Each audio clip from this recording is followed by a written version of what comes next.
Okay, so we're back on with the painting live streams again, hopefully.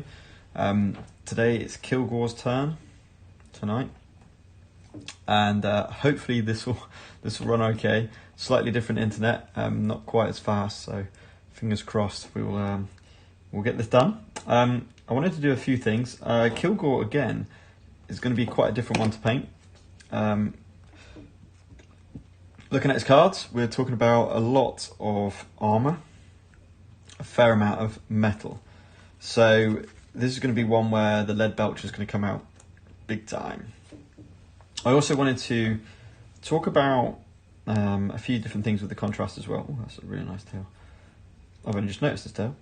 He's got some glowing green parts to his armour as well that we'll try and incorporate into the paint job. This, for example, and these. So it shows that his armour's powered effectively by some sort of mystic ability, and his weapon as well. So they're going to go on as well. Now his skin is not a green; it's like very yellow, pale green. So we'll be doing a bit of contrast medium, and then and going over that. Hey Kayers, can varnish be painted over? Apparently so. I mean, I've never done it myself. I've never painted over varnish myself, but apparently it can be, which is brilliant news, because for myself, you know, it's great that I think it was, I want to say Board Game Dungeon said the fact, yes, it can. You can varnish your miniatures, and then you can basically go over them with paint. Now, whether you can go over them with contrast is, I don't know, but certainly with normal paints. So I think with that in mind, I'm definitely going to be varnishing my miniatures relatively soon, just so that they're all protected up before I get going fully playing with them again. Yeah, exactly that. I also wanted to show if you make a mistake with contrast paints, how you go about fixing that mistake without having to prime the whole miniature. So I think that's quite important as well. Yeah, definitely. I've really got used. I'll tell you what, I've really got used. You're asking about keeping them in their original packaging, these game trays. I've really got used to these game trays. I find them really good.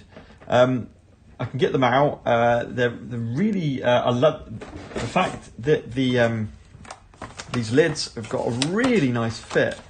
It's just such a shame they made them so big. But I've really got used to them, so I love them. I actually really love them. I know it makes the game box really big, which is slightly problematic. But yeah, I'm planning to keep them in their cases as well.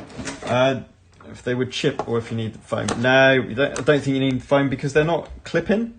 They're resting. So as long as you're not banging them about, which I don't see why anyone would be, that's why I really like this storage solution. If you get the ones like, which one have I got? Black Rose Wars. So Black Rose Wars, the miniatures literally clip in, and with that friction, that's what can take the paint off, or sometimes wear the paint away. So personally, I think this storage solution will be absolutely fine for these miniatures. Fingers crossed. We'll have to wait and see.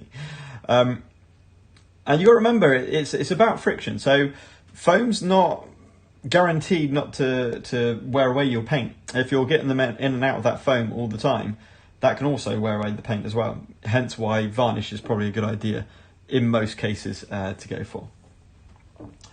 Okay, so I'm going to zoom in, and we're going to crack into the miniature, and then get started with Kilgore.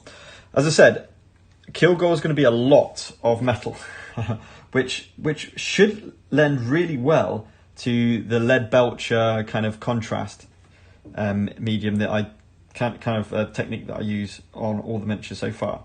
So I have a sneaky feeling this will be quite a quick paint job.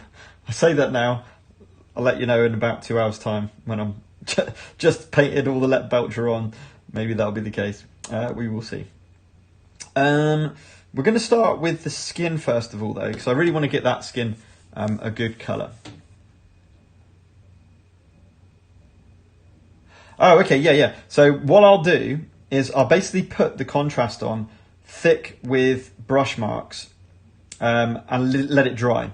And just show you with the nature, and this is the beauty of contrast paints, because they are so thin, you can easily go back over that and then you just have to do the error again. So I'm going to focus on this arm, this part here. I'm going to purposefully do it incorrectly, and then I will show you how we fix that. So I think that's quite important to show as well. Okay, let's move on. So skin first, green, yellow. So I'm going to go in with what we're going to go with. I'm going to go in with Militarum green, and I'm not going to go in yellow. I'm going to go in with Skeleton Horde. So I'm going to go in with Skeleton Horde. So I'm going to mix these two together with the contrast medium, and hopefully this will give us a kind of yellow green. And if I use enough of the contrast medium, it should be a light enough tone to match the artwork. So let's give this a go. So going in, as per always, my Winsor & Newton Series 7 size 0 brush. Let's bring this in so you can kind of see me mix it up. And there's a fair amount of skin, so let's grab the green. And then the Skeleton Horde.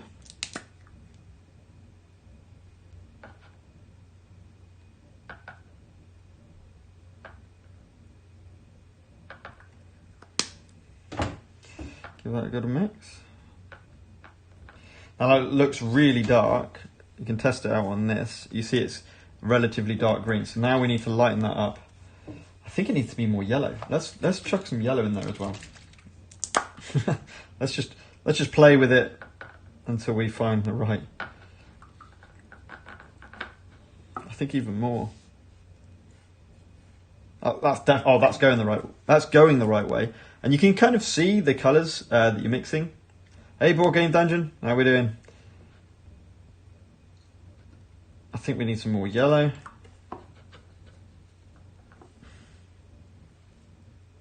Yep, and then I think we're nearly at the right tone. We just got to get. In fact, I'm pretty happy with that. Full stop. So let's go in with the medium, and that's a round tip brush. Round tip brush. It's just a normal brush. I don't know what you mean. Round tip brush. I don't know if it's showing it. Round tip brush. Just a normal brush. Yeah. Oh. Yes. Yes. Yeah, definitely. Yeah, this is a great community Discord.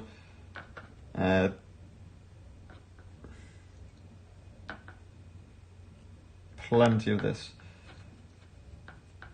Plenty of this. Yes. That's looking good. I'm happy with that. It's kind of that. So this is the colour we're going for here. Hopefully. So, should we see how bad this colour looks? Actually, on the miniature itself. Let's chuck it on and see. Now there is going to be a. Oh no, that's looking actually quite good. So the first thing to mention, and I probably haven't really mentioned this properly before, and this is the hard thing, is when you've painted for quite a while, you take some things for granted, but you need to put your paints on thin. When you're doing any miniatures, that's traditional paints, contrast paints, don't plaster it on. Use like a relatively thin layer. Oh, that's his tooth. That's all right. I'm going to be going over that with the white anyway. And the contrast paint, in terms of contrast paints, it'll do the job for you. So the size of your brush will probably make a difference, obviously. That's a good colour. That's a spot on colour. I'm well chuffed with that. And then have we got, yeah, I think we've got a tiny bit of the lip showing through here. So let's just put it in there. That's quite a cool colour. That's quite a cool colour. Just drop the miniature.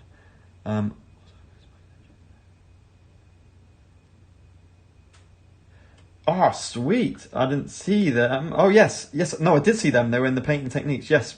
I will definitely be checking it. Right. Okay. Let's make a purpose mistake. So I'm going to grab a ton of this. I'm going to chuck it on. I'm going to try my best. Although this colour, because it's quite light, will tend to not actually make much of a mistake. It's the thicker colours. It's the darker colours, which you've got to be careful with. How can I do this? Come on. And I've put, okay, see that big splodge? I'm going to let that dry. Try and show a kind of brush mark.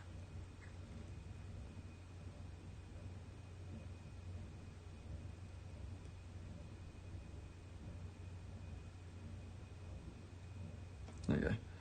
So kind of like, a bit like that. And be careful not to, I don't really want tons of paint in the recesses if I'm going to have to redo it. So I'm just going to take away the paint from the recesses because I'm doing this by purpose. I don't want to ruin all of the detail. Okay, so we got that splodge mark, which I'm not going to be happy about. Okay, let that dry. Right, let's do the leg while we're here.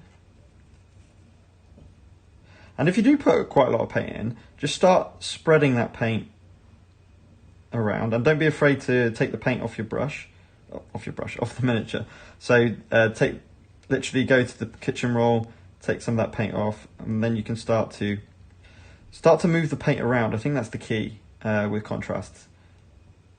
It's a bit like it's very much like a wash, isn't it? That you move it around until you're happy with the result.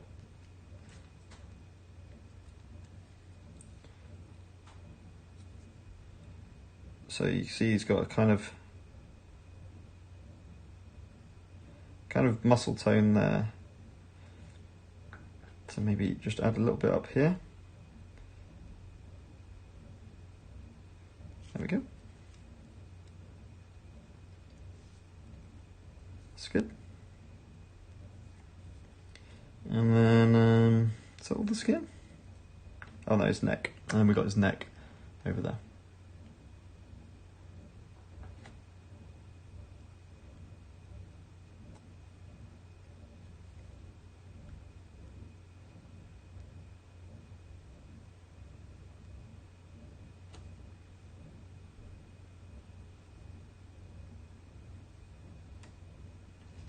And again, as long as you've you sprayed the wraith bone and not too strongly, so make sure you spray the wraith bone from a distance. I think it's about 25 to 30 centimeters away. Give it as even spray as you can, so you don't block all the detail away. Then the contrast paint should fall into those crevices really quite well. Yeah, so you see that we've got this problem here. Awesome. Wait for that to dry. Is this going to be skin? I think there's some skin there. So this will be skin tone in there. In here. I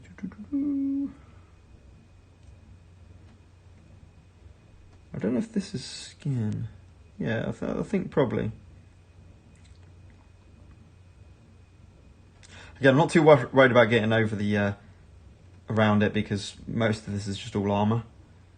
Admittedly, this cloak isn't. It's going to be like a turquoise green. It's going to be a really bright colour, hopefully.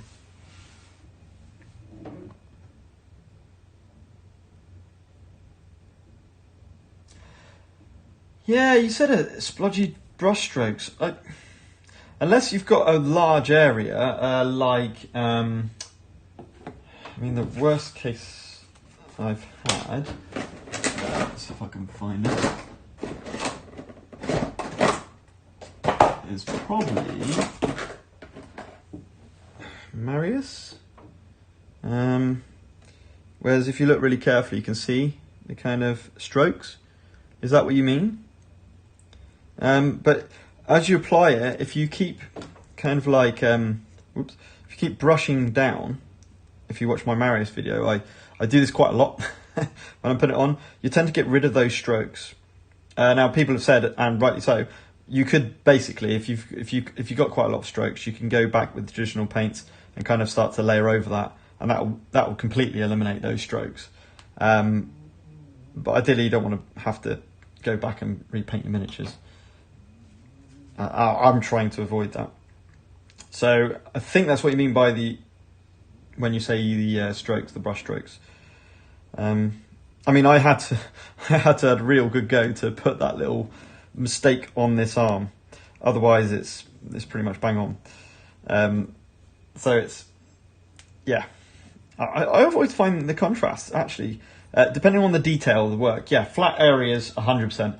I tried to paint Marvel Crisis Protocol, a car, which has obviously got panels. Oh my god, it was a nightmare. The contrast paints did not work in the slightest. It was horrendous. You really saw the brush strokes and everything. With a brush, it's extremely hard to get an even coat. Even with traditional paints, to be honest, it's hard to get an even coat. You normally need a spray. What do you call them? Airbrush. You normally need an airbrush to give a really nice even coat.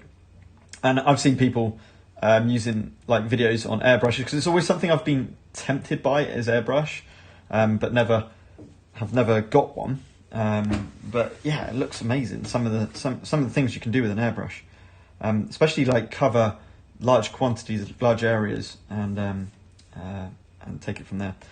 And obviously, as you get more skilled with an airbrush, you do more practice, you can start to do more pinpoint airbrushing, and you can actually start to do entire miniatures like these with airbrush, and it gives a fantastic effect, of course.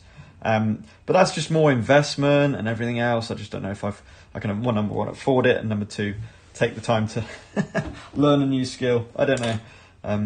Perhaps it's something I should do. Anyway, that's all the skin done. So, oh, no, it's tail, before I forget. And while I've got the paint out. And what I would suggest is if you've mixed contrast paints, like I've just done on my palette there, then you can just use the medium to keep it wet, just like you would do with water for traditional paints. So especially if you want it, if it's a colour you want to keep, it might be worth doing that. Okay, that's the tail done. Right. So I think I'm going to go straight on to, oh, actually. Now his ears and his nose have got a red tinge to them, or an orange tinge to them. So I'm going to try and do that now while we're still on that. So grabbing that Griff Hound Orange. Tiny bit of that. I'm just going to use a load of medium to make it so it's almost like a glaze.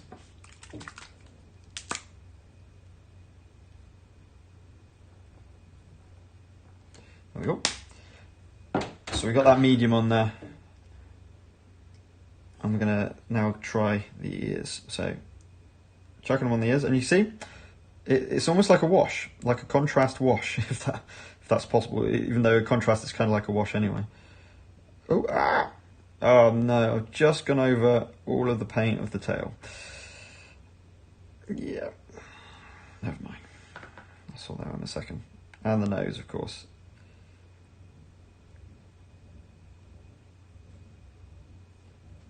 So it's not too strong as a colour. Right, let's go back over that tail before the rest of it dries.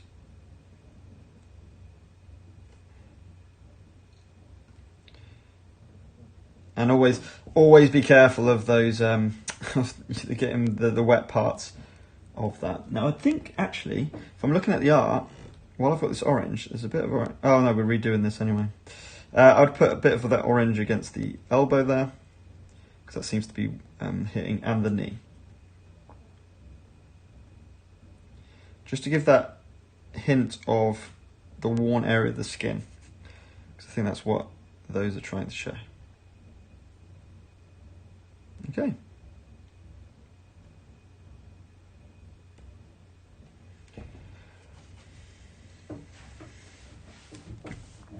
Right, I think, to be honest, I think we're okay to just go in with the. Oh no, let's do the. This is that dried yet? Yeah, pretty much. I can show you the retouching up the mistake in a second. Right, let's move on to. Here we go. Love this colour, Arcelian green. Now, are the kids in your school who like board games? I find it somewhat rare now. Are there kids in your school? No, not many.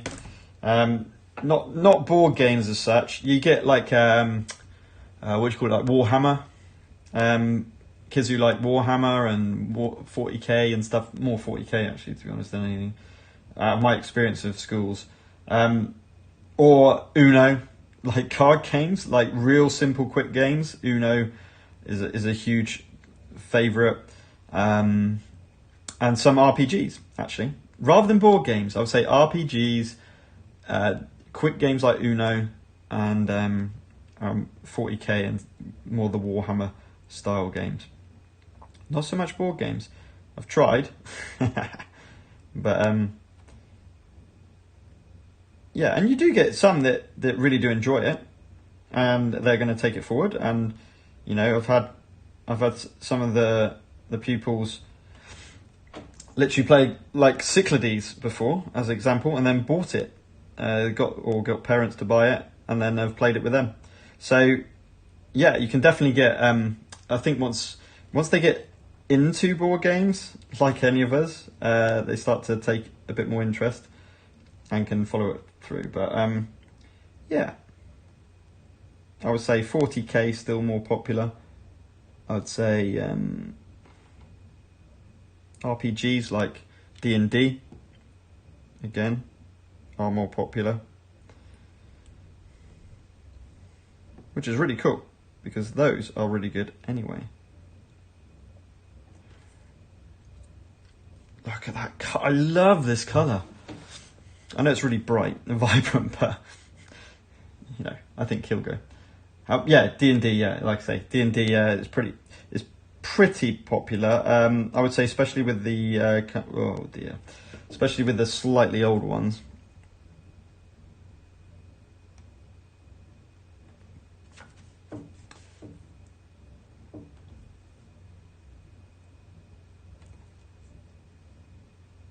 But the beauty is there's so many board games now. Things like Stuffed Fables, Mice and Mystics, which are kind of like dungeon crawls for kids, really have helped make board games a bit more popular and a bit more enticing for, number one, families. But My Little Scythe is another great example of a great game to kind of introduce kids into a more complex action selection, like different mechanics going on for the more complex games like Scythe.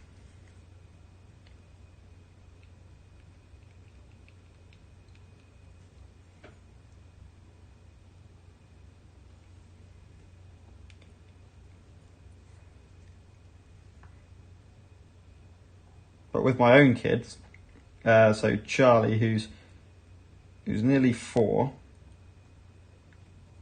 he just plays with the miniatures, plays with the components. He doesn't play the games. Obviously, he's way too young to know how to play the game. But he just mucks around with the miniatures, and he just loves that. He's been helping me out with the solo pay, so I give him the dice to roll, and then I ask him, kind of like I basically do the move, and then he gets to resolve like the traps and things like that, and he really loves it. But he's not playing the game, obviously, he's way too young. But hopefully, with that experience, when he gets older, I'll be able to just take him to the next levels, and then not to force him into the board game hobby, of course not. But I think once kids are exposed to certain things, they start to pick things up, and they naturally get quite into them. Trying to get that bit done underneath. I mean, I like D&D myself, and my brother is big into D&D. In fact, he just kickstarted a well, not just, it was in the summer. He kickstarted his own D&D system, well, role-playing system, I should say. It's like D&D, but it's based on deaf awareness. So it's using sign language. It's a lot more simple, a lot more streamlined, and it was a massive success. It was like all credit to him, and that's getting delivered January 2021. So he's just finishing the rule book and everything else. But yeah, I think D&D is great. I think for imagination, it's just a fantastic tool, and it's got a massive place in education as well. So I think we're starting to see it kind of expand in schools and become a bit more prevalent.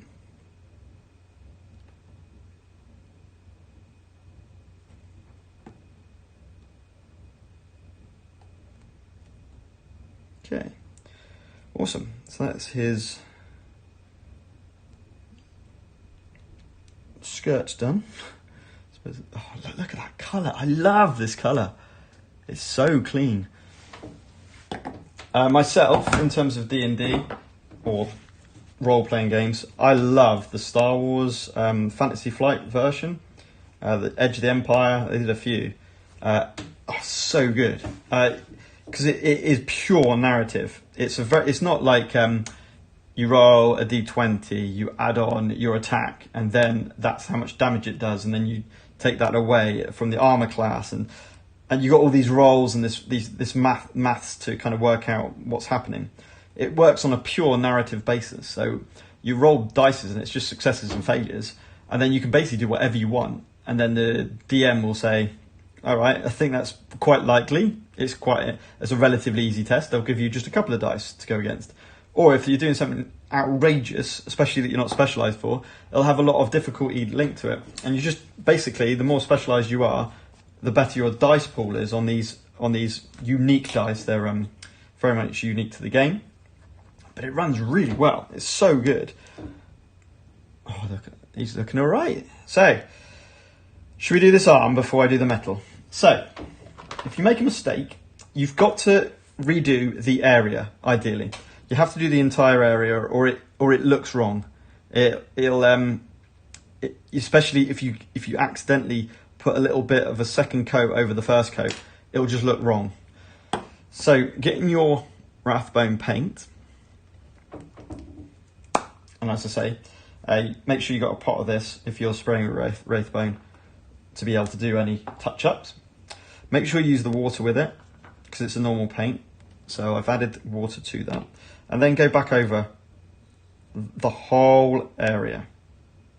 Now what you'll notice is with contrast paints, because they are so thin, they won't affect the detail, because they would have gone into recesses. Now the only thing you need to be careful is make sure you use thin Wraithbone, because what you don't want is brush strokes. You don't want to show a really, clear brush strokes with your prime. So I've literally just gone over that arm, the whole area, and just taking care to make sure that especially the area we didn't want has been covered. So just a bit more paint perhaps. Just make sure I haven't got brush strokes on there. Here we go. So I've recovered that area now. So that's ready to dry and literally go straight back over with the correct colour. Which brings me to mind, I want the same colour, so I'm just going to add a bit more of contrast medium. and keep that nice and wet.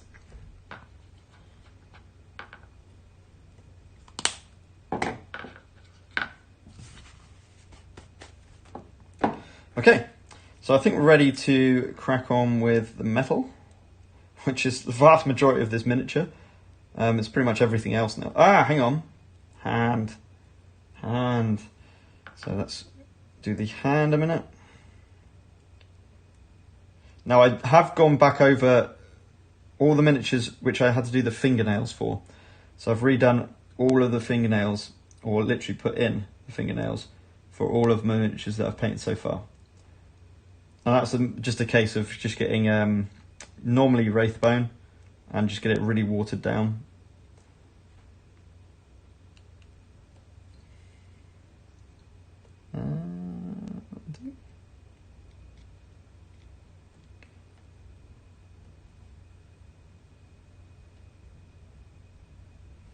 Bit more in there, perhaps.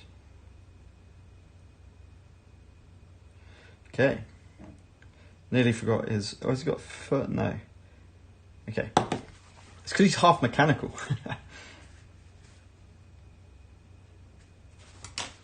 Okay, just checking something a minute before I carry on. No, we're looking good. Okay. So, let's get the metal done and then. Oh, see, that's a bit of a splodge, isn't it? This is tail, I'm not too fussed, but that looks like there might have been a mold point here that the contrast has pulled around. So you can certainly get that. Again, if I wanted to, I can go in with the white, paint the whole tail, and just go back over it again.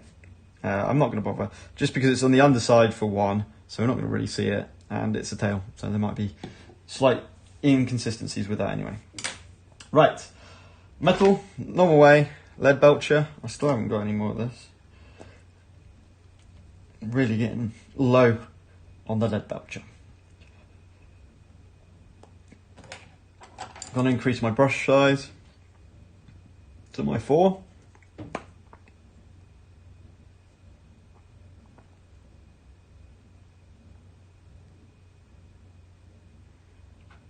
Okay. Again, make sure you use plenty of water to make the stuff flow, and then just a matter of chucking it on. Don't know why I'm starting with the most detailed part, especially considering I'm going to have to go to a smaller brush for that part.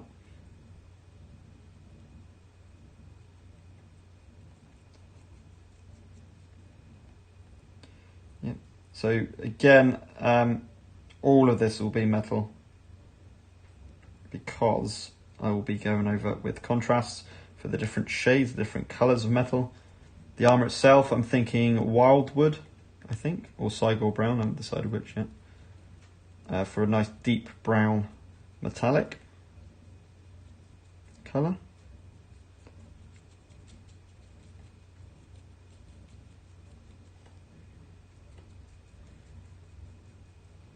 And again, I'm just making sure that the brush marks aren't obvious with the metal, because any brush marks you see linked to the base coat of this metal will come out on the contrasts as well, so that's important to make a note of.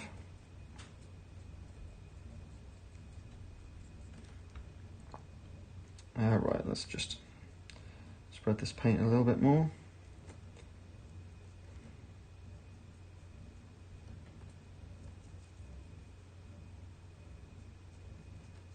I think we need to get our smaller brush.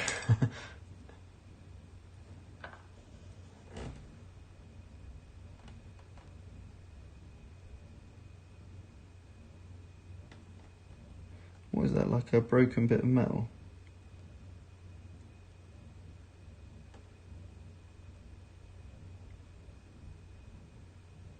Earring, metal. And the hard bit is just getting in. Oh, I know what's. Keep forgetting to put the light on. I was gonna say I can't really see properly here.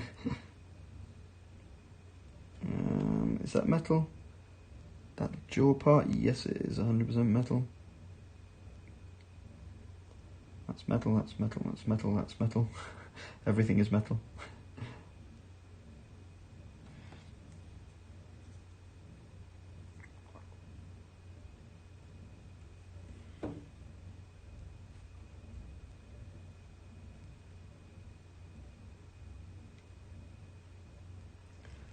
And the key is, as I've mentioned on a few of the videos, is you've just got to be really patient and try and, especially with this metal part, is just try and hit the right parts and be careful on this particular part, because you don't want to be redoing your contrasts that you've painted already.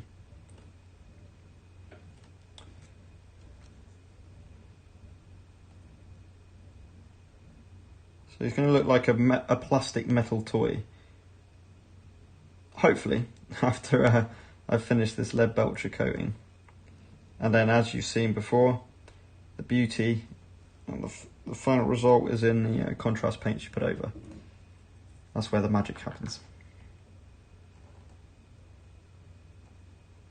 I'm just going to carry on with this brush actually, I think. Even though it's huge areas, I just don't want to get any areas wrong as I'm doing them. And to be honest, again, I would say with the metal armor, you don't have to worry as much about the brush strokes because it's metal armor and the armor would be a bit streaky.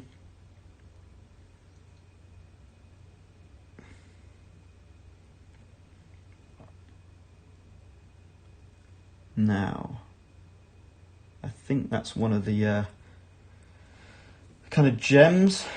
The green gems is up there with this. Yeah, I might. That's all right. I can just go in with the wraith bone for the bits I want glowing green. That's not a problem. I can do that afterwards. Post metallic coating.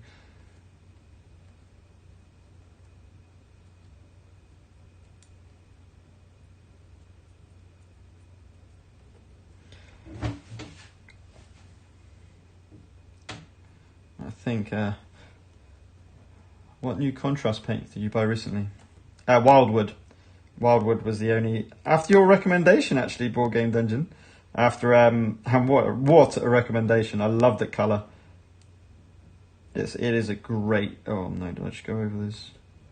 Maybe a little bit. Yeah, it works really well on wood, as wood. And I used it on Darren. It's a good effect. So yeah, thank you for the recommendation.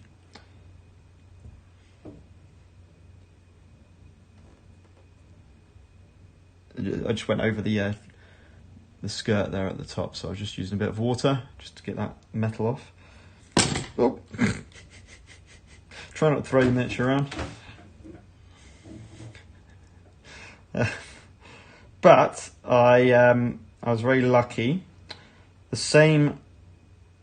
My same friends from the board game group that basically bought me my first contrast paints have given me very generously £50 voucher for Warhammer shop.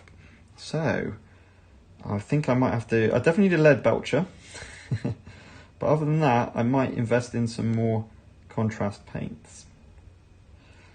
I had a look at I can't remember who was talking about Warcry. Someone was talking about Warcry on Discord chat as a affordable skirmish game, which was on the old Warhammer system. It's just a darker world and stuff like that. And I was like, ooh, oh no, more things to think about. But I had a look, and it was a lot more expensive than I was led to believe. It's about 130 quid from Warhammer for the starter set that gives you all the terrain and stuff. That's not cheap. So I definitely won't be investing in that.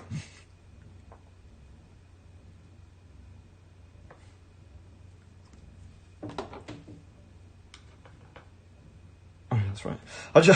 I just added water to that. I thought, oh no, I've ruined it. But it is normal paint that I'm painting on here, so I haven't ruined it.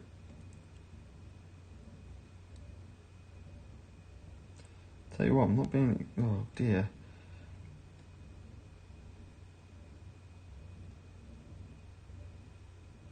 I think. Yeah, I've not been very good there, have I? No, not at all. Let's see if I can smarten that up.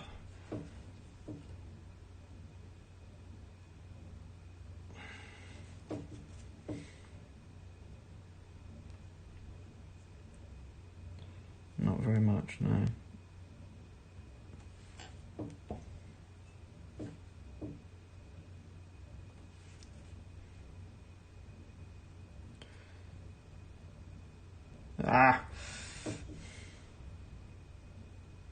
Trying to get rid of the paint and it's kind of seeping.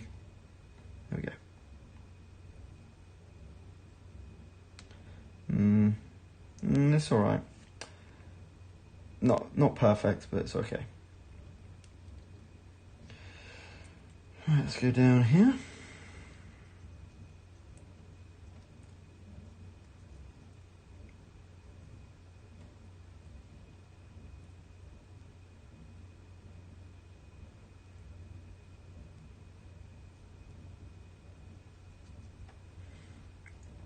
I need more paint.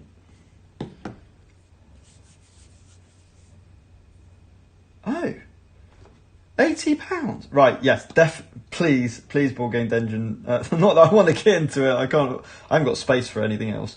But still, I'd be very interested to see this. But yeah, the starter set for 80. Wow.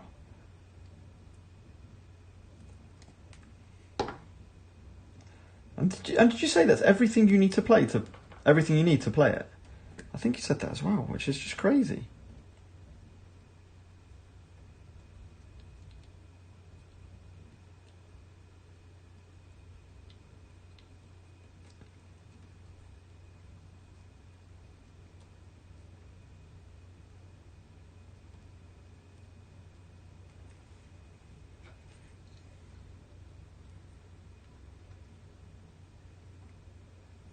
I was reminiscing when you told me about this Warcry, this kind of reimagined Warhammer world, Warhammer game, I guess. I was reminiscing about when I slightly got into old Warhammer when I was a kid, yonks ago, and I had a dwarf army, and it was just like tons and tons of miniatures. It took absolutely ages to set up. And then when we started playing, all we'd do is argue about the rules because they weren't clear. And I don't think we ever finished a game. I think I played maybe 2 or 3 games. We never finished one. Yeah, it wasn't the greatest experience. But I was very young. Okay, there's the...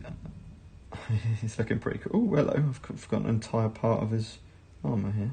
That's the beauty of the silver. You don't have to worry about, even if it dries, you can just carry on where you left off.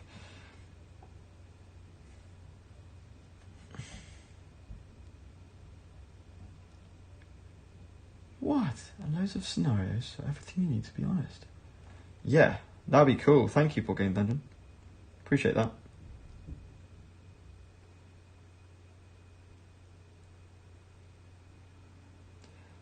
It sounds like quite a gritty world as well, which is pretty awesome.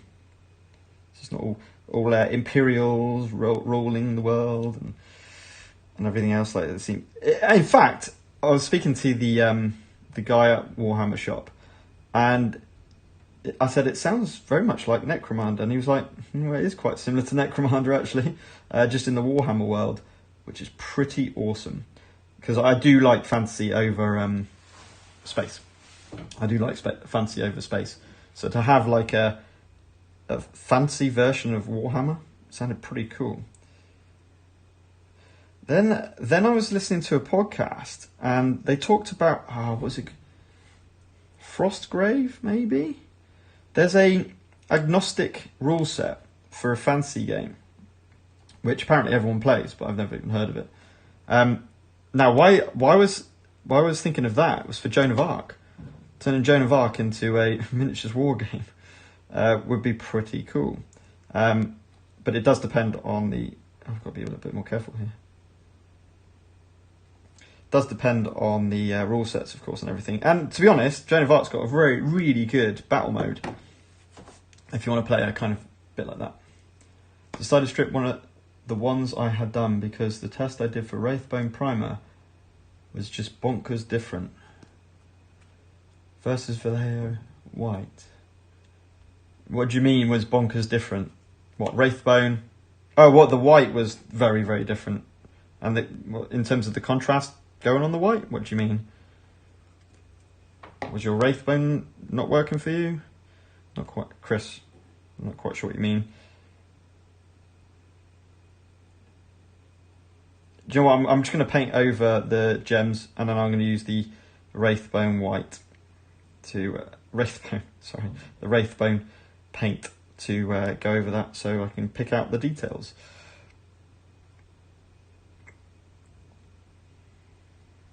Now, a lot of people ask me about paint brushes, and I think if you ask most people, they'll say just get like your cheap brushes until you find one you like, which is, you know, good advice.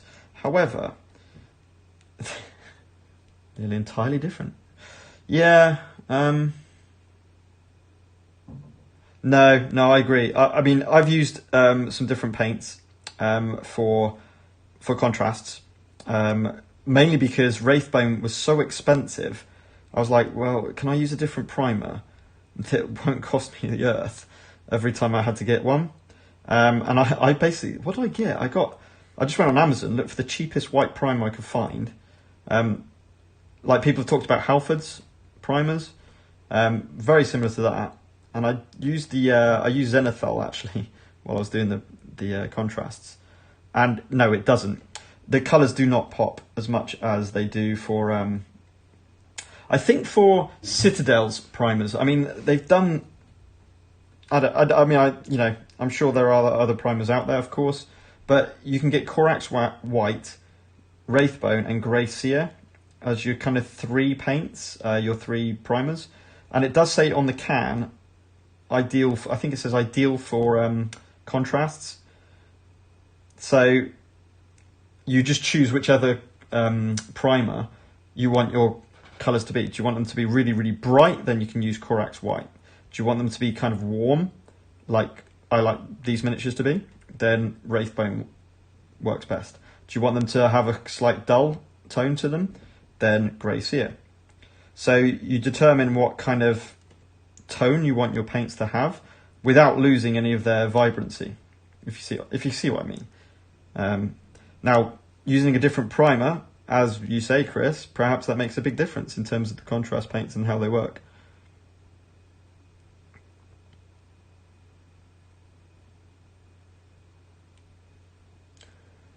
Oh, the colours are nearly turned different.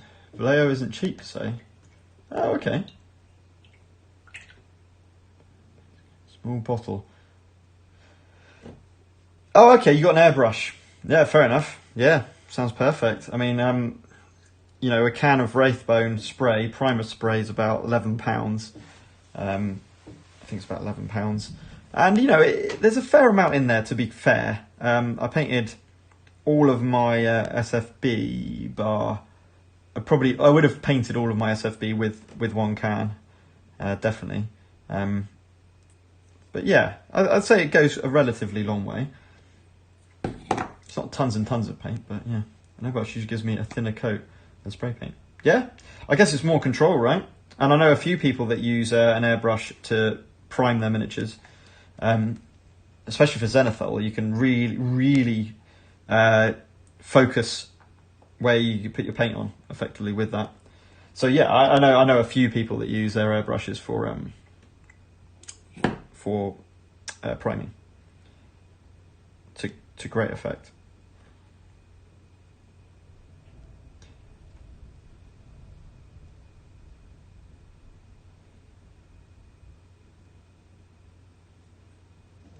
I wonder if you can airbrush contrast paints. I don't know why you would, but it's not quite the same idea, is it? But yeah, I guess you can use the medium, right? Whether it clogs up your airbrush, I don't know. And why you would want to do it, I don't know either, to be honest. Because the whole point of contrast is to paint it on and let it go on. Lets me hit some areas under. Yeah. No, I gathered you wouldn't be able to airbrush contrast to get the contrast effect. Number one, it won't be putting it on thick enough, I guess. Airbrushing is something I'm really keen to maybe get started on.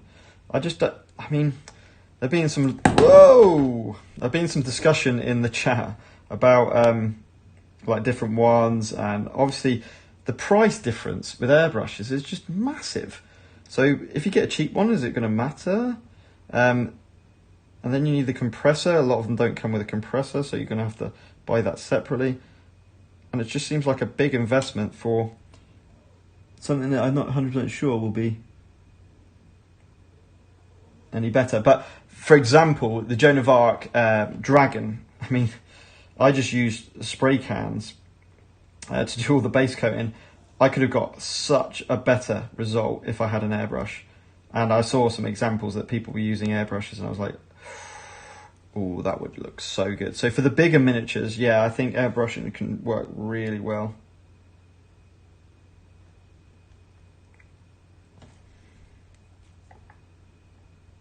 Oh, well done. I've just painted over his hand. Let's fix that up before that dries. Again, just the water. Just play some water on. Will get rid of the metal. Boom. So just make sure you do it quickly.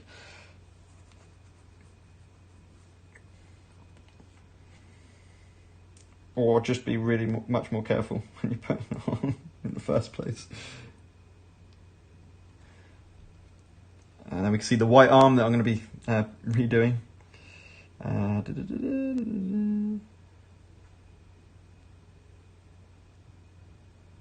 He's looking good. He's looking silvered up.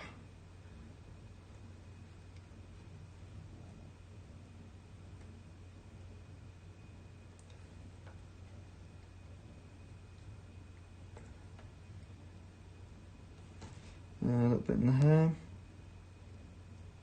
I'm probably gonna have to redo this bit anyway when I put the hair colour on anyway.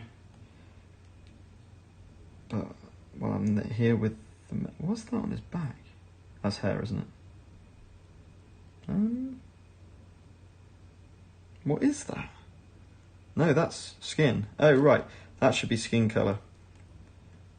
Okay, never mind. His weapon, I presume, is metal.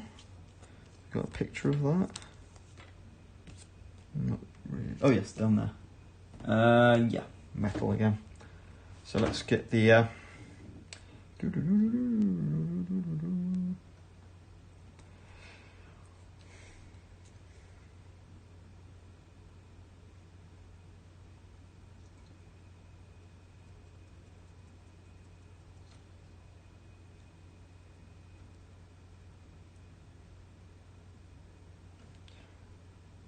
Cool.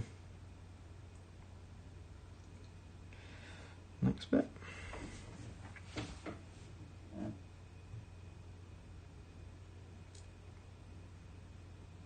Oh, hang on a minute.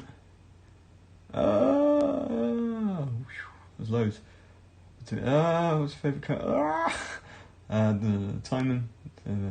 Who's your favourite character in the game thus far? Everyone poops on Marius, but I'm 10 out of 10 in teams. I see enjoys around him. Yep, I got Alchemy. If you're on the Discord chat, Alchemy is a massive fan of Marius. It's his favourite character, I think. And he has used him to good effect. I just feel that Marius, the problem with Marius is once you know how he plays, he's very easy to play against. And very hard to play as. But certainly to start with... Sorry, I'm just trying to look at this, detail this bit a minute. To start with, yeah, he can be really strong. If your opponent doesn't know the game really well, he can be really strong, really strong, and it's a great miniature. And I love his tactic as well. I absolutely love his tactic. I just think it needs a tweak. It needs a tweak to make him work more efficiently and make him a threat on the board. Anyway, well, I've gone miles away. What's the difference between water and medium? You can't use water contrast by removing sticker pack. Yep, perfect. Do you guys use any mini holders? I keep nicking paint off my window. Yes, I do. I just don't have a big enough one for these SFP miniatures. In my normal, when I'm painting other miniatures, I tend to use one.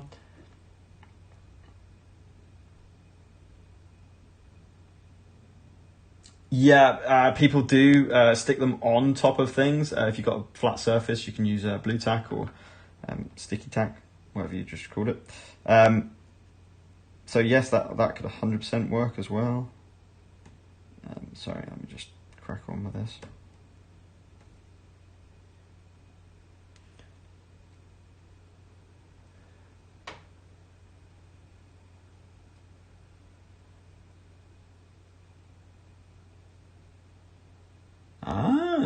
What's it called? Red grass. I'll have a look at that.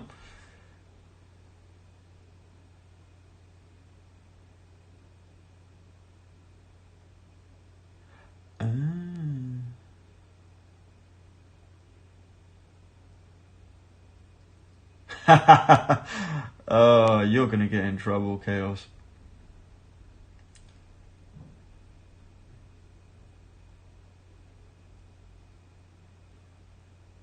If I use him and Darren, yeah, I mean, this is what I love about this game, is that there are so many combos.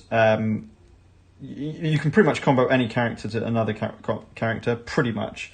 And a lot of them can be edge cases where those combos really kick off. But yeah, sure. I mean, in terms of, what do you say? What were you saying? If you use Marius with Darren, I can hit traps with him to bloody him, then use the empty space to buffer. 100%. Also, the ropes are interchangeable, so I have...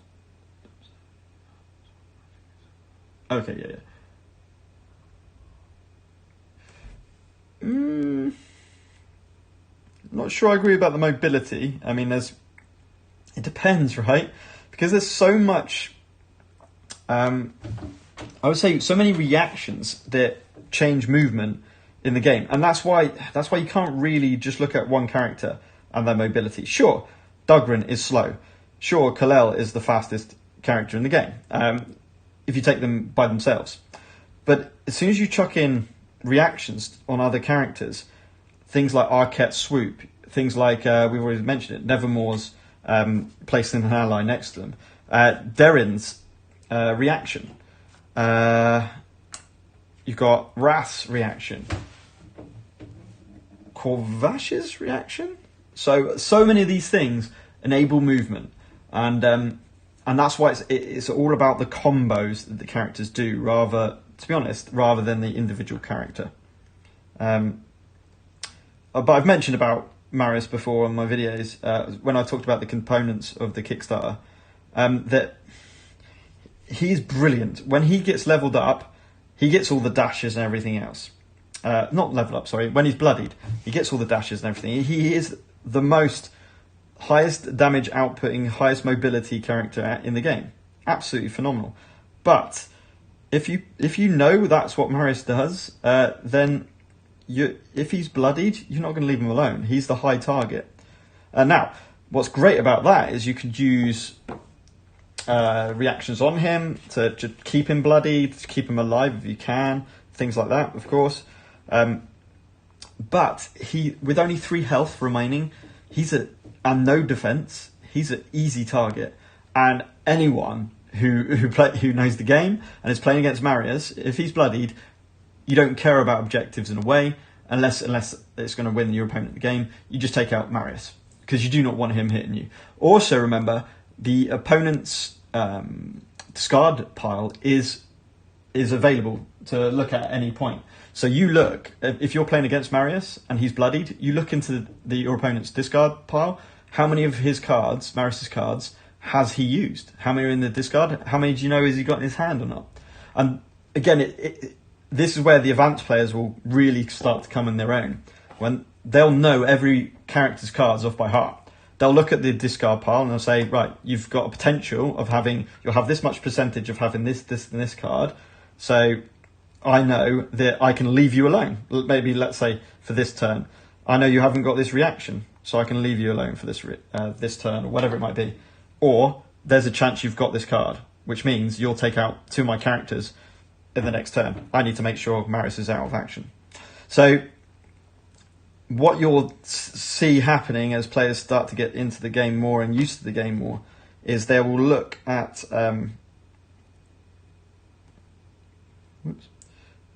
they will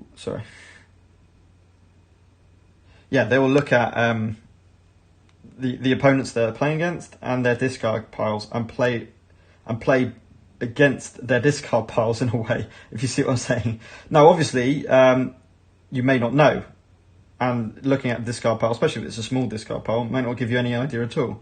But it's certainly a big part of the game, looking at that discard pile.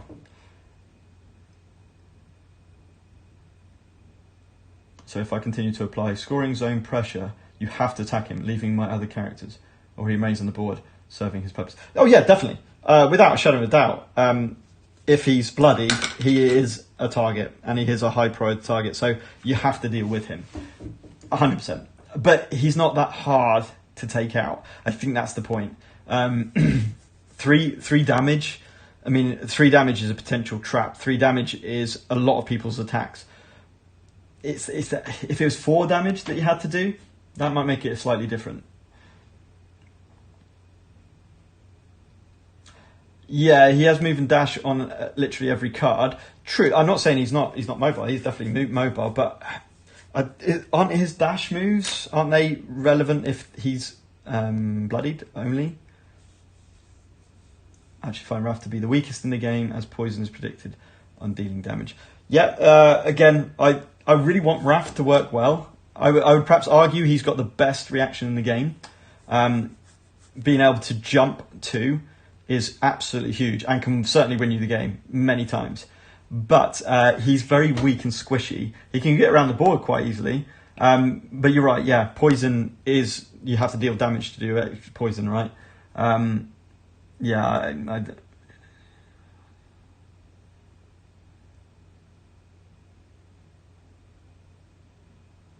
Destiny, a TTS, tabletop simulator community played. Oh yeah. Okay. The 2 best teams.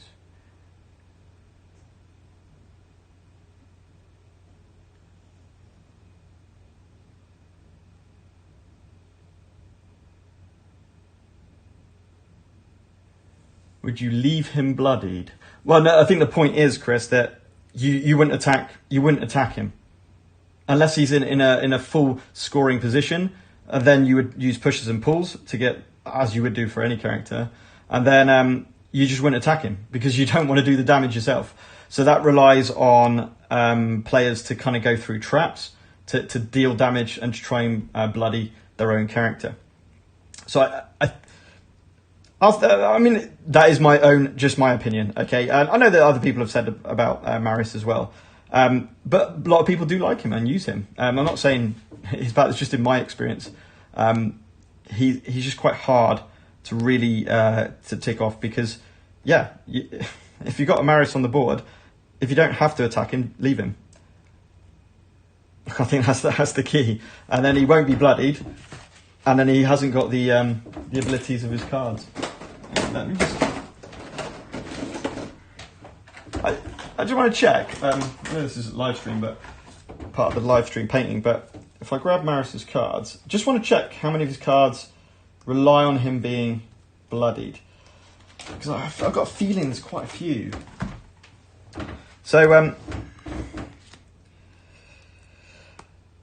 So yeah, this is a good movement and dashing and attacking, and it is good. Don't get me wrong, that's a good attack. That's a good average, average damage. But you've got 4 movement effectively, which is really nice. You got dash and again and attack. So again, really nice. Yeah, another dash. And if he's bloodied, another dash. But I just think dash is good, but it's straight line and you can't go over obstacles. So it is kind of, I don't know, it's slightly situational, of course. But in terms of damage output, I don't know, there's no range. There's no range. Another problem with him is the only thing he's got to manipulate enemies is this one, Overpower, with the Force 1. But that's only if he's bloodied. So he can't move people off objectives, which is such an important thing in this game.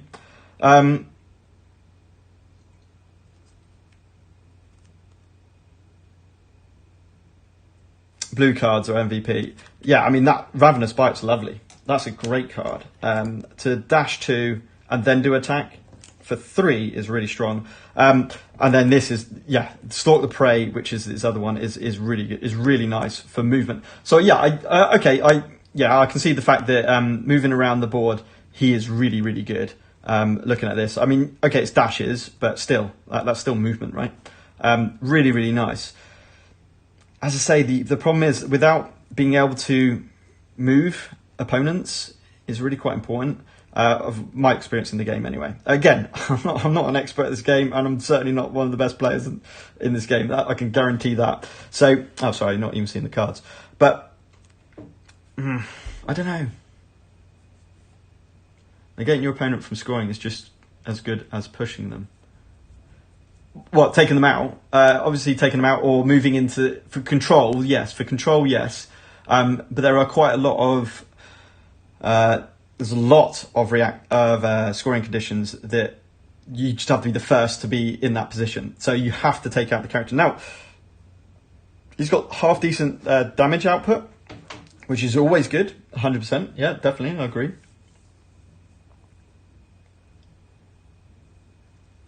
No, I'm not talking about control.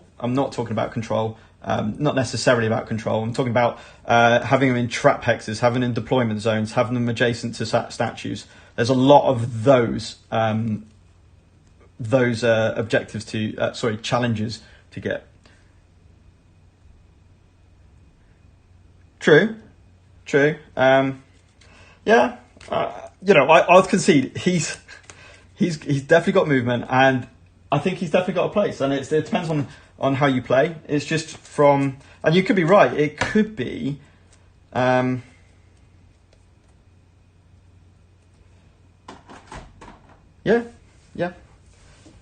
I just feel out of my experience. Oh wow, I've really gone over that knee. With my experience, it's just, I've not really got on with Marius massively. But as you say, and as I said, it's really, really important about the combo of characters. So if you take Marius, as you say, certainly take someone who can be really good at displacing other characters. Make sure you've got one of those characters, and have another character who's really good at booning. So like Suzhou or Goldar, who can give your other two allies bonuses like extra movement and extra attack. If you get those, then Marius suddenly has even more movement, and all of his attacks then increase. So he's not terrible. He's definitely not, in my mind, he's not a terrible character, and I tried to say that. It does depend on who he's with. It depends on the team he's around. And as you said, you take him and you build a team around him. Fantastic. And Alchemy did the same. He built a team around Marius, and that can work really well. It's just when, because he becomes so good when he's bloodied.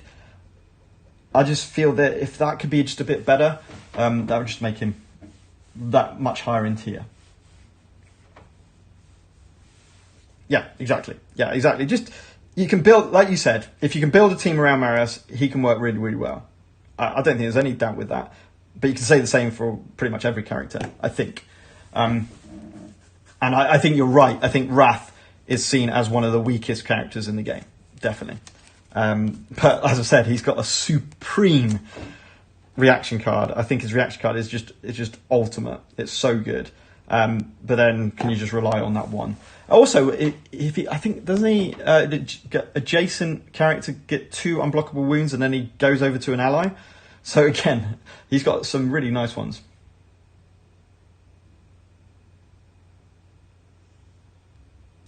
Oh, the other thing which has been talked about, they should not change anything. Not at this point. We've not even brought it out to organised play. We haven't had all the characters out. I think Marius needs to stay as he is. There'll be a reason why the designers chose it all that way, right? So I don't think that it needs to be changed. Definitely not. It's just a lot of people's thoughts at the moment with him. And you're absolutely right. It's linked to what's happened with Tabletop Simulator and the games that have been playing with that.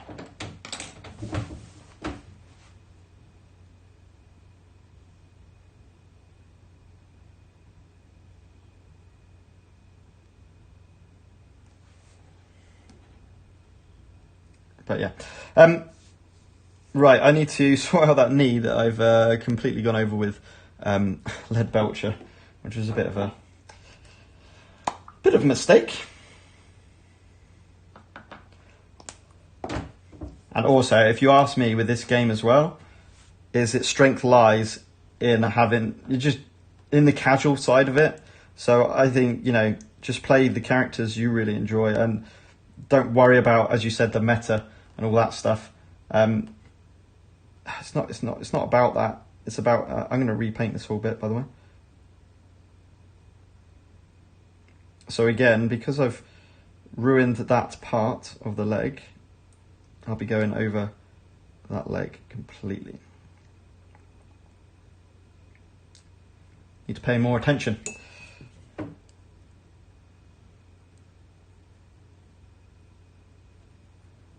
Cool. Okay, so should we go... actually, miles away now. Let's go over the...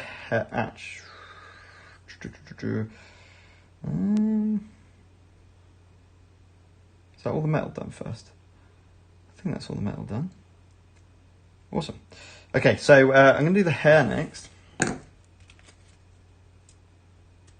Oh, who's my... why is it stressed if they felt that way? Yeah, exactly. Who's my favourite to play? I like them all in different situations. I've got to be completely honest. Who's my favourite? I'm really, really starting to like Dugrin. I'm really starting to like Dugrin. I played him right when we were demoing it like a year and a half ago. We were demoing it at the con. And I really liked him. I thought the tanky nature of him was brilliant. Then when I saw the new shiny characters on Tabletop Simulator, no, Tabletopia, sorry, I started to go off him a bit. But recently I've been getting back onto him. He's got some exactly. His reaction stops any movement from any character you play it on. So not just him. Remember, reactions are so good because they can play it on any character. He's got loads and loads of displacement onto enemies. So in terms of Marius, a really good match with Marius would be Dugrin. He would be a really good match with Dugrin. Who else have you said? Darren. Yeah, Darren's so solid in terms of that output. Solka, yeah, 100% agree. I love Solka. I think she's got... And Arquette has always been a favourite. I'd chuck on there... I mean, Corvash is the obvious one. He's so beefy. He can do so much damage. He's really nice. Yeah, and I'll tell you what. Also, you said also Dugrin is 6 health and 2 armor base stats, which is nice. But he levels up. He goes to 7 health and 2 armor base, which is just crazy. He just becomes so tanky. And because he's leveled up, he has to be the target of attacks if people are adjacent to him. It's so good. But I love them all. I mean, Shuzhou, he's so cool just flying around, especially his blooding ability is mental. Who else we got? Dugrin, Darren. Goldar has always been one of my favourites because he's a bit of everything. Yes, although again he's got a few jumps and stuff like that he can do. Kaleil's probably my... I want Raph to be good, and I want to try and play him. I tried to play him over and over again in Tabletopia, and I just couldn't get him to work. But I want him to work. Kalel is probably my... out of the ones I've played, is probably my least favourite out of all the characters. It might be because I'm just not playing her right.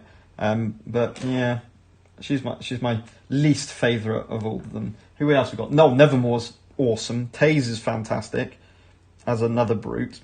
So I'm just putting some more Wraithbone on here. Who else? Lorelei.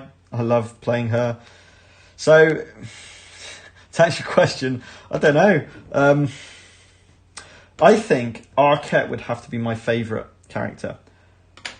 Genuinely, Arquette would be my favourite character. He's the one I've played the most. I really enjoy him. I love him as a character. I think he fits into pretty much any team, like you were saying.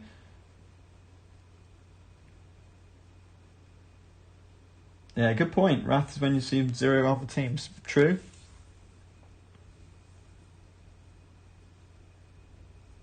Yeah. Yes. That's why I wanted Wrath to work, because his reaction card was what I would argue as the best reaction card in the game.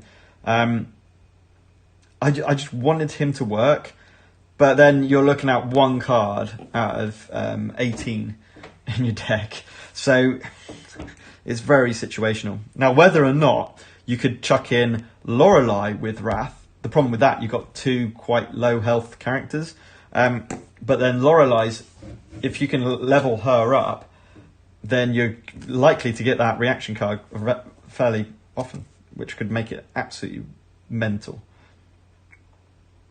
But these are all situational things, right? Right, okay, let's get the green on some parts of this body. So that's dried up now, as I've left it, and I've completely forgot about it. I can try and start it up again. I don't know if this works with a bit of... No, it doesn't. So, so we go back in with the Militarum Green. No, that's not Militarum Green, that's our Killing Green. Don't want to do that. With the Militarum Green. Ooh. Yeah, I think Wrath, and I think we'll see this with lots of characters, is they'll inevitably, if you put new characters out, this happens in any game, then when new characters come out, some of those older characters that you thought were not that great start to become even better because of their synergy, especially with a game like this, which relies on those pairings, on those kind of combos. You're going to really see a difference.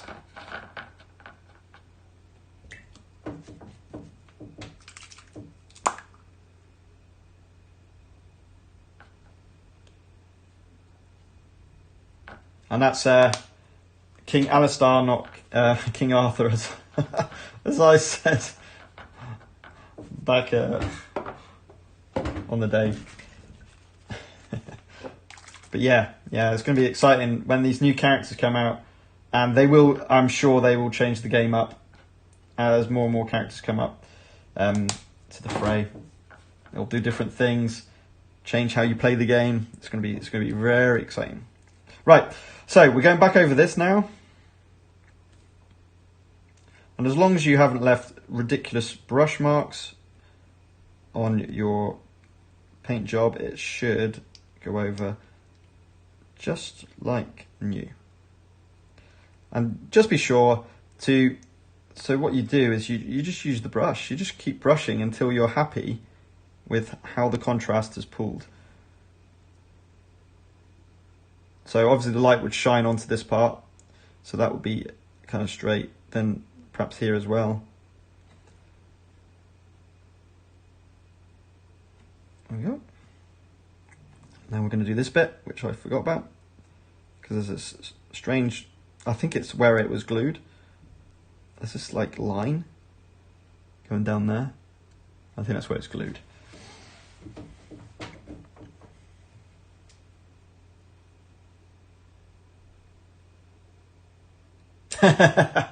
Yeah, to be honest, I was quite the same. Militarum Green, I didn't use at all. I was like, I've got this Warp Lightning Green, which is so good. And then it's like, where am I going to use this Mediterranean green? And like you said, SFB, I've now started using it loads and loads, as that kind of slightly darker tone green.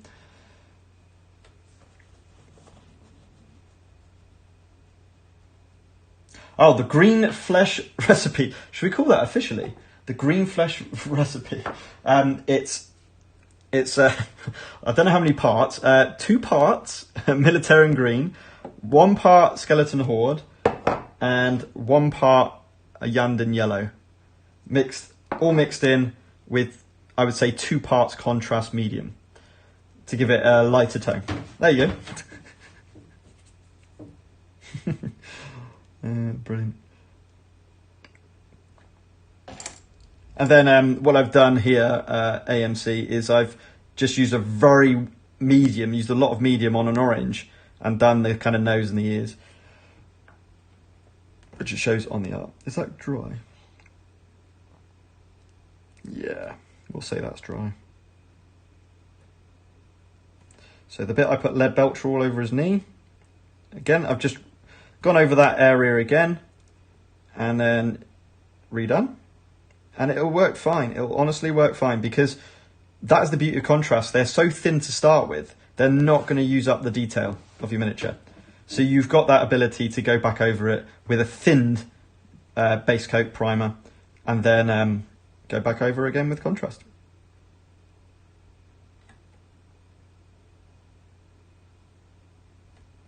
Cool. Okay. Oh, I really like that skin colour. Thanks, AMC. Oh, wow. What? Got to show you this. I don't know how, but I managed to get a Yandan yellow literally all over my arm. Do I spill it? Oh no. I spilled it. What?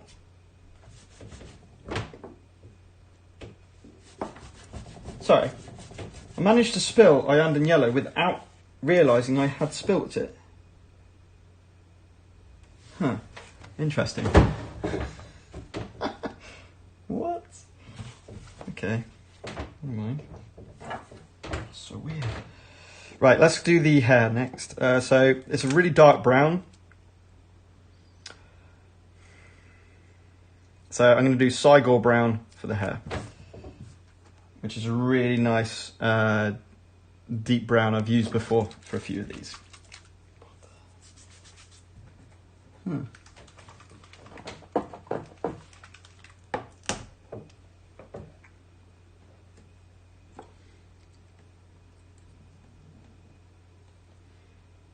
Now, it does look really, really dark when you put it on at first, but like all contrasts, it will lighten up as it dries.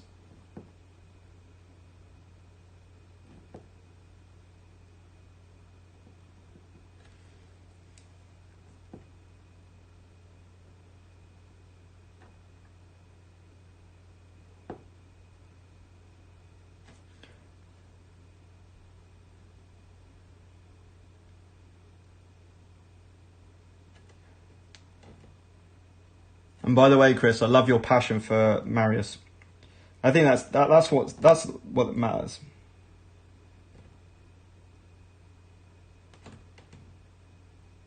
Yeah, and just I thought I've gone over the metal part there. Never mind.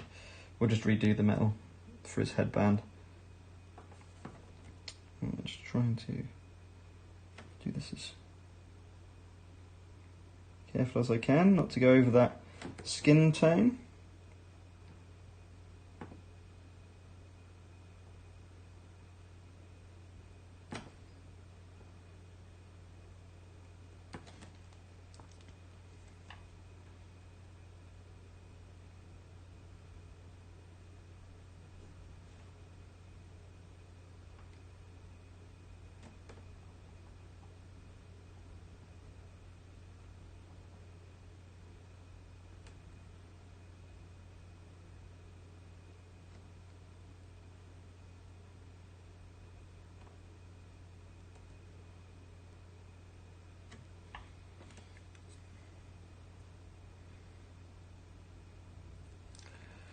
Oof, another bit. getting behind the ear. Okay, let's move to this end of this tail, which will have to be the same. And then we got the quick job of doing all the metal. And that shouldn't take long. As I said before in previous videos, the bit that takes a long time with the metal is actually putting the base coat on. Going over with the contrast doesn't take long at all. Just got to decide what colours to use for which parts. I think I'm going to use a bit of wildwood, metallic wildwood, on the armour.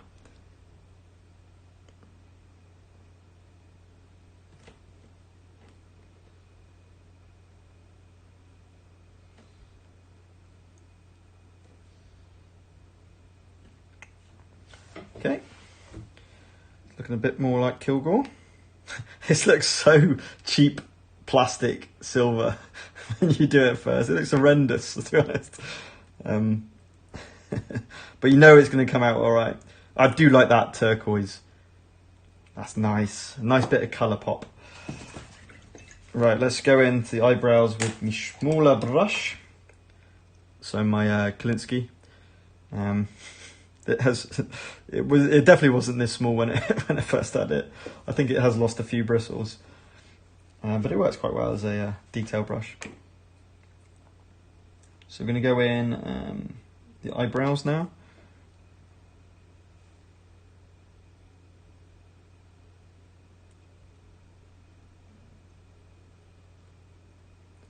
And that eyebrow's going all the way.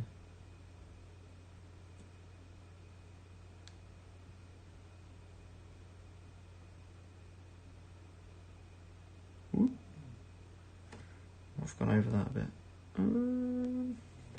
That'd be right.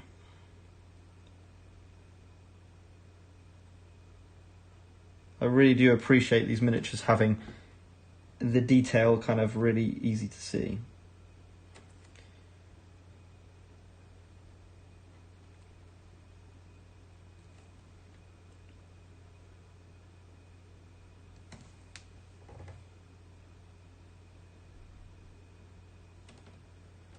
Okay, it's hair done.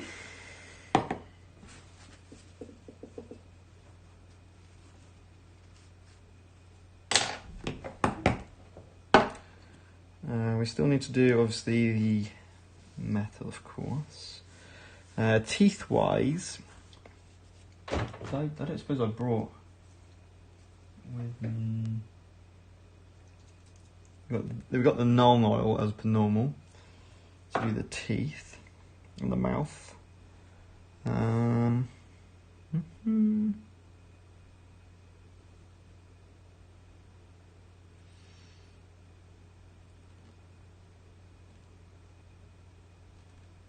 Okay. Right, so the kind of the metal parts, the lighter metal parts, these ones here, I'm thinking a skeleton horde with them. We might give that a go. These we're going to do with Basilicon and grey. That's going to be wildwood. I think that's all the colours I need. So, should we see what skeleton horde looks like on metallic? It'll be my first time trying it. Should be fine.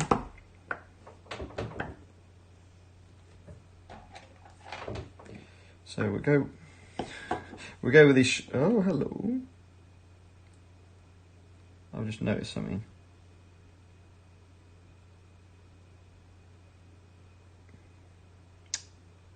I must have caught that. So I got it. The little bit on the tail I must have caught. So, to be honest, if I wasn't live streaming this, I would have waited for a lot of these paints to dry before. Oh, whoa. Oh, it's all going wrong. It is all going wrong. At least it's easy to dry these. But expensive to lose them.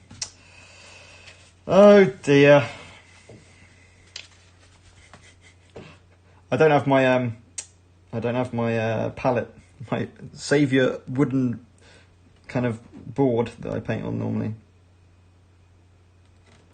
So we're going in with Skeleton Horde. To kind of see how this lighter metal will look.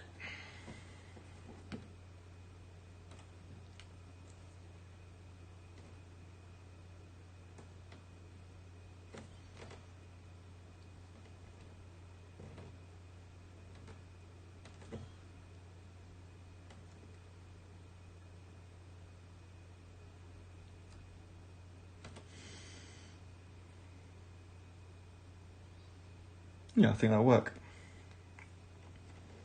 Yeah, I generally think that'll work. And then we've got these here. And to be honest, that's what it's about. Is just trial and error. Try some different colours with the metal to give you different brasses, different bronzes, different silvers, different golds. They will all come out metallic, no matter which blacks even, kind of metallic black. I know that someone was painting some blood angels on the Discord community, and again, just doing this technique, like even base spray. Oh, watch that tail! Just base spray them with silver, and then go over with blood angels red. That will give that really rich red that's got a metallic finish. I'm pretty sure that's what they did at Warhammer anyway. When they were showing contrast paints at the start, they used their Space Marines and just said, look, chuck, so annoying, this paintball. Chuck your colours on. Okay, you've got that side as well.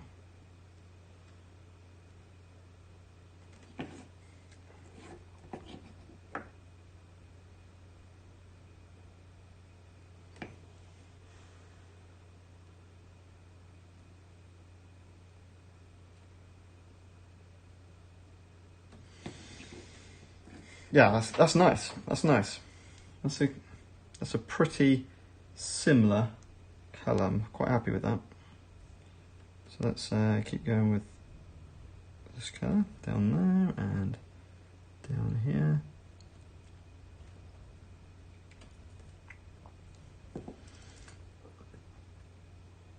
I'll tell you what, when you spill these paints, they're really sticky. It's horrible. Oh, I need chest plate. We're doing these. Is that the chest? No. Huh. Well, it is, but it's not the same.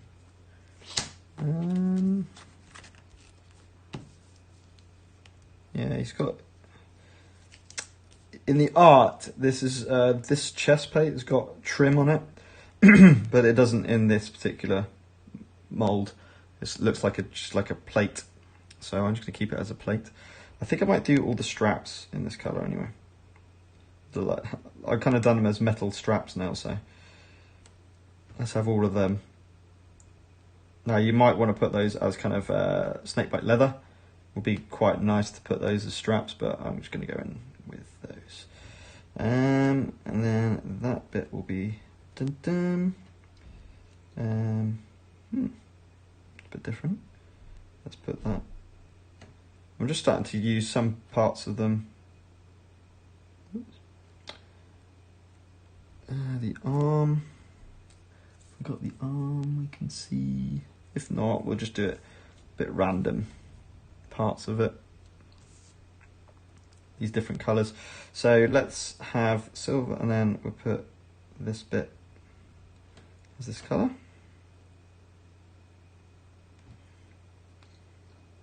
I find it hard to find bits to hold for Kilgore. Hence why you guys talking in the chat about a holder would certainly be better. Especially if you're not waiting for paint to dry. Like I'm not doing. Let's do this. Oops.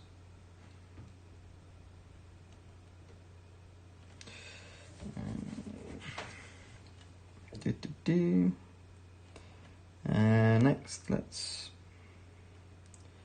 back's good. Got detail on the back. Awesome.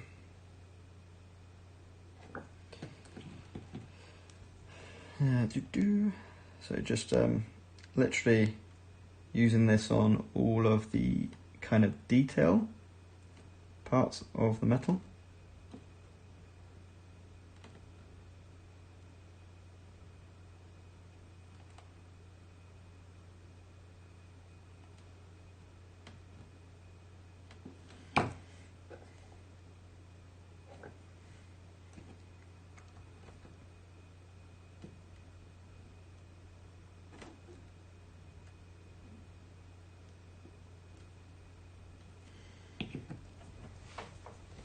Bit too much pulling there.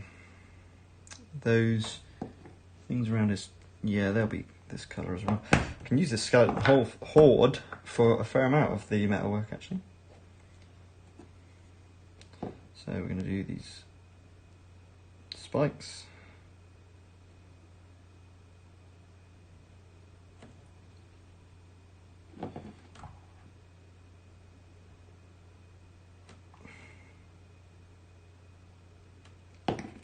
And then the trim.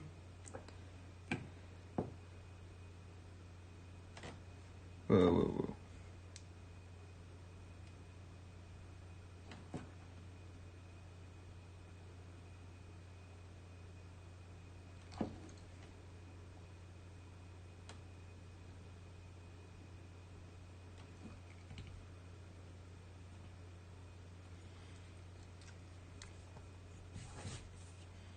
Let's go. And it's kind of like a sporran part. I don't know what you call that in armour. This part.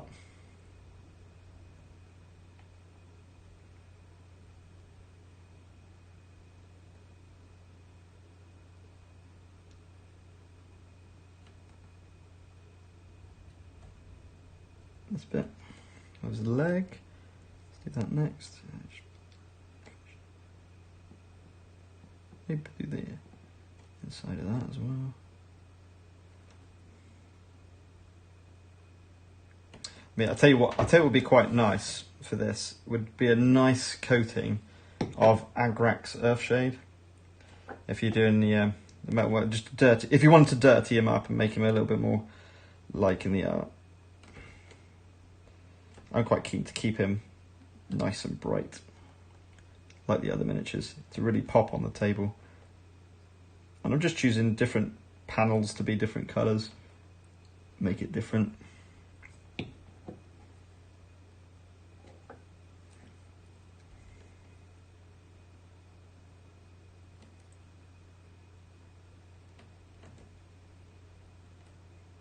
Piston. What else should we have? These little kind of toes. Okay, so you can see that we're going to have this colour used on a fair amount of the model. Just finishing up the spikes.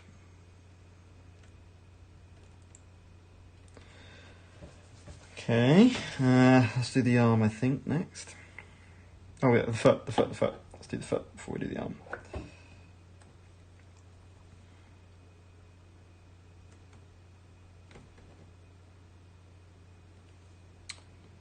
To be honest, I might just leave it with that. I'll do the rest in silver. Spikies.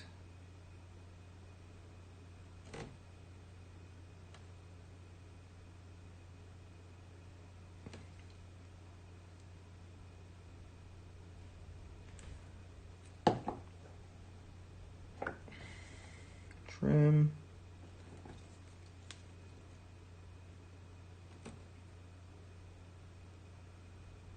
Pistons.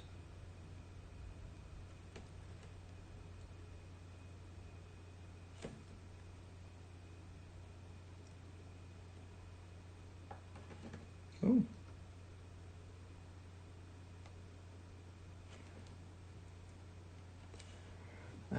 Then we're going go on to... Oh, should they be it as well? No. Then we'll go on to this bit here.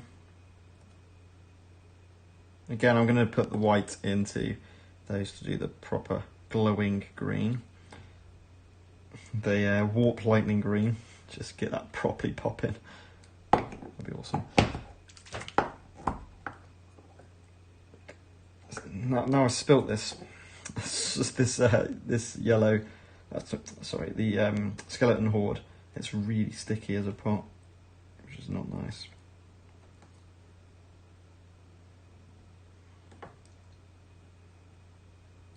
Piston. You can't see that piston. That's cool. I think we'll just do all of these rings as in this kind of colour.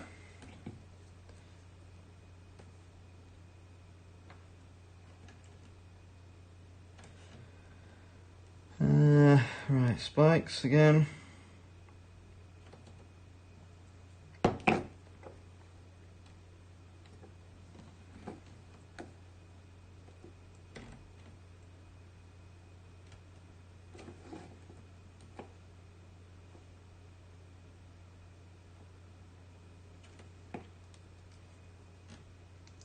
Dog collar spikes. Punk rock spikes. Cool. And then maybe the knuckles. The fingertips. What about the art? If I can sort the art. Anything on the art? Yeah, the fingertips. The kind of claws, I guess you can call it.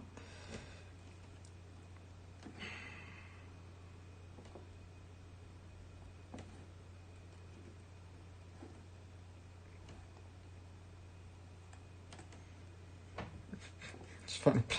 Where can I hold it?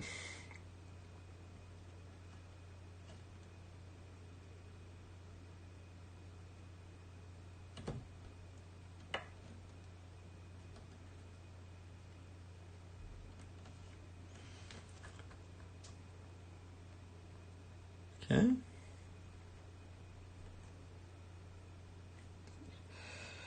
Right. Down here. Now on the other hand. And I might be able to hold the tail. I'm a bit sceptical about holding the tail. Because I think then the paint will rub off.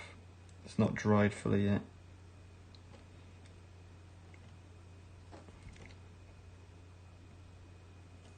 I realise that's terrible. I mean, it won't matter too much. I'm going over that with the silicon grey.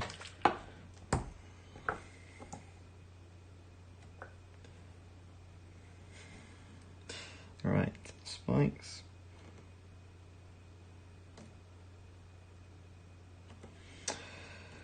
And the weapon itself. So let's have boom, the actual blades of the club. This colour, first of all.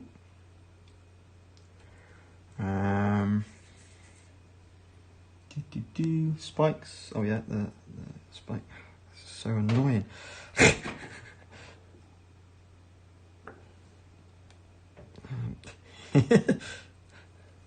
Once you got hold of the base, it's alright, but it's yes, a holder. My word, would make. I'm gonna be looking at that red grass stuff, red grass holder for sure. Because if it expands wider than the Citadel, I do like the Citadel holder, but it's no good on big miniatures. And let's use it on the indented parts of the staff, club, whatever it is that he's holding.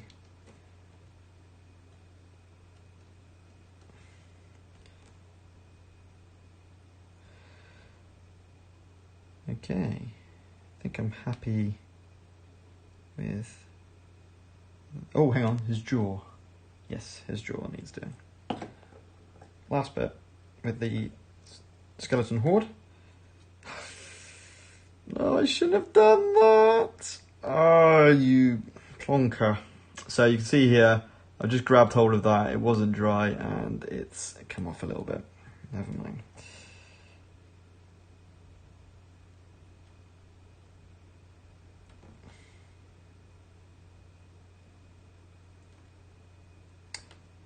Yeah, if I wasn't live streaming, I would have been waiting for some stuff to dry, therefore making it easier to paint. Oh, really annoyed about that. Okay, skeleton horde done.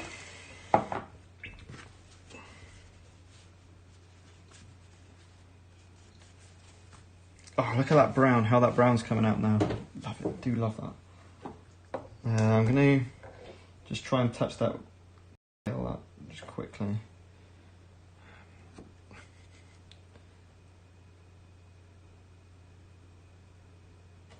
There you go. Awesome.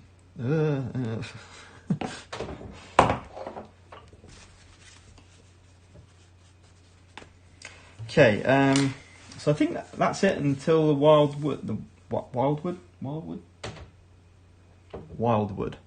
which is going to be the rest of the armour. Now, what this is going to look like is who knows. So, effectively, this is the armour that I'm going to be doing. So, things like his staff, his metallic leg, his arm, his kind of cybotic arm, and his leg. That will be done in Basilican and Grey. And so will his foot. And so will his... No, that's it, I think. Everything else, I'm going to do as wild wood. So let's see how this goes on with my not dried model. Oh, nice new paint pot, stays open. That's going to help. Right, here we go. Boom, boom, boom.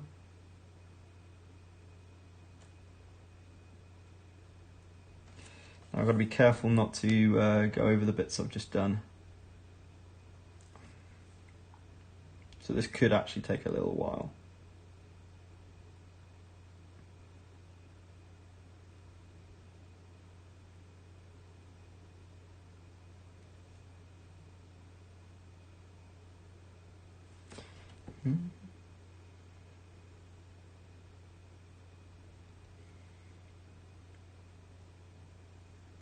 So when you first paint on with the contrasts, it might look like it's going to look horrendous with these paint strokes, but it will naturally just start to pull. Oh, that's not. Oh, that is nice. That colour, wildwood or metal. Yeah, that's going to look cool. I'm happy about that.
It looks so good. Again, the wildwood coming out here as a key colour. Thanks again, Board Game Dungeon.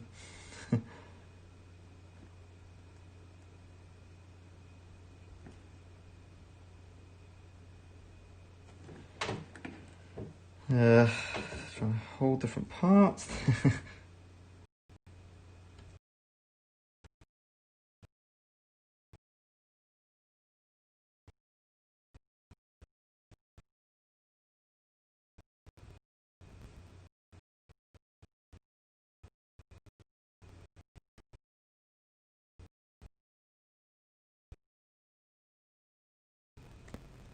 Yeah.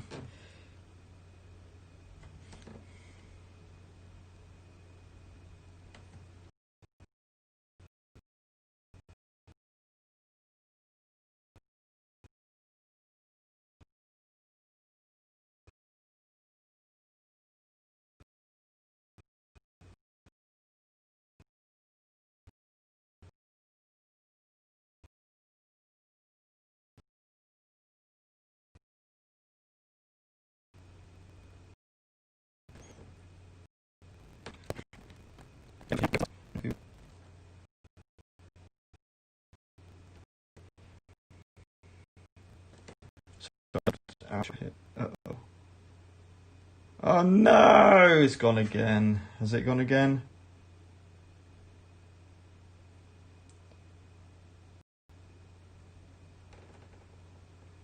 I hope it hasn't.